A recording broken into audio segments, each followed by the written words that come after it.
For example 100 PTI के MNS कहते हैं कि जी हमें इमरान खान में कॉन्फिडेंस नहीं रहा, तो फिर आप इलेक्शन कमीशन को बोलें कि भाई अब इन 100 सीटों को आप खाली कराओ। सब्सक्राइब करें और बेल दबाएं ताकि कोई खबर रह न जाए। आप लोगों ने इसीलिए कुछ कवानीन में तरमीम की कि पार्लियामेंट को स्ट्रेंथन होना चाहिए, जमहूरियत को स्ट्रेंथन होना चाहिए, और जो जितने भी चोर रास्ते थे उन रास्तों को बंद किया जाए कि कोई भी वज़ीर आज़म है तो उस वज़ीर आज़म को, किसी की हुकूमत है तो उसको चलता रहना चाहिए। 52B से लेकर फ्लोर क्रॉसिंग तक, हॉर्स ट्रेडिंग तक, ये सारे मामलात आपने आइन के तहत जो है वो चीज़ों को रोकने किए।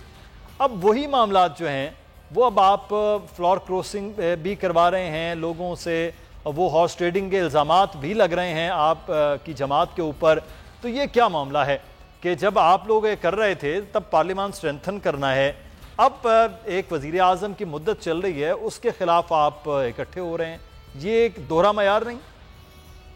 नहीं, बिल्कुल दोहरा मयार नहीं है मुद्दसर भाई। ये जो हमने तरमीम किए थे, आप बिल्कुल सही फरमा रहे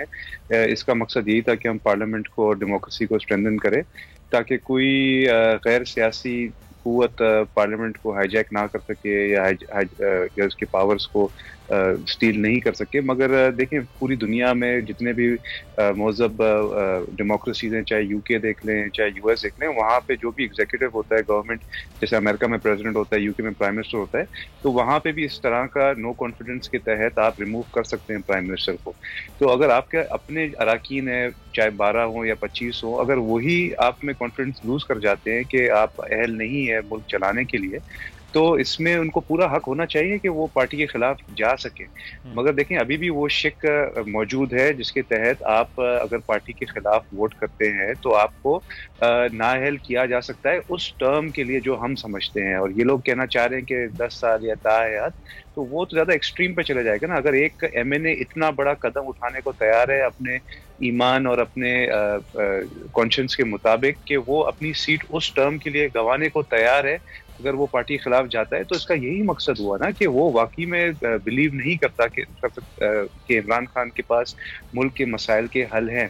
पर ये लोग उन एमएनएस को इतना प्रेशराइज करना चाह रहे हैं। चाहिए रिजाइन किया जाए, उसके बाद इख्तलाफ है, रिजाइन करके फिर दोबारा से इलेक्शन लड़के आके नहीं, तो फिर ये तो वैसे ही किस तरह का तरीक़ाकार है मुदस्सिर भाई? इस तरीक़ेकार के तहत तो फिर पहले वो रिजाइन करेंगे, फिर इलेक्शन कमीशन नया इलेक्शन रखवाएगा, फिर बाय इलेक्शन होंगे, फिर नए एमएनएज आएंगे, तो वो तो एक लेंदी प्रोसेस है ना। मतलब उसका मकसद तो ये हो गया कि आप जो मौजूदा पार्लियामेंट है उसको आप उल्टा वीकेंड कर रहे हैं। मौजूदा पार्लियामेंट का मकसद ये है कि आज के तारीख में जो एमएनएज मौजूद है उनके पास इख्तियार होना चाहिए कि अगर वो leader of the house change करना चाहते हैं तो उनको आप कम से कम इतना तो इख्तियार दो ना, ताकि वो मुल्क के मसाइल को हाजिर वक्त में हल करें। ये तो नहीं कि अगर फॉर एग्जांपल 100 पीटीआई के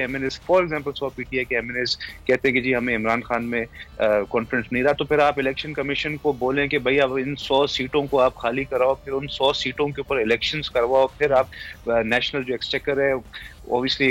इखराजात होते हैं इलेक्शन रखवाने में, पूरा एक प्रोसेस लेंदी, फिर पता नहीं कब कितने महीनों बाद जाके नए एमएनएज आएंगे, फिर वो जाके वोटिंग करें, तो ये तो डजंट मेक सेंस, राइट? आज की जो मौजूदा असेंबली है उसके पास इख्तियार होना चाहिए कि वो चूज कर सके कि मुल्क का प्राइम मिनिस्टर कौन होना चाहिए। और इमरान खान के, देखिए मैं अभी भी कह रहा हूँ कि अगर इमरान खान के पास कोई सबूत है कि हॉर्स ट्रेडिंग पैसे की बुनियाद पे हुई है, तो हम खड़े हुए हैं अपने वादे पे। मैं खड़ा हुआ हूँ as representative of Peoples Party, and I am sure Bilawal Bhutto Zardari साहब भी यही बोलेंगे कि अगर पैसे की बुनियाद पे आप साबित कर सकते हैं कि किसी ने पैसा लिया है, तो आप उसको बिल्कुल बेशक ताहयात उसको नाअहल करार दो। बिकॉज अगर वाकई में अगर कोई अपना ईमान बेच रहा है, उसकी कोई कीमत है पैसे के नफ्स में, तो फिर वाकई में उसको ताहयात उसको नाअहल करना चाहिए। पर सब्सक्राइब करें और बेल दबाएं ताकि कोई खबर रह न जाए।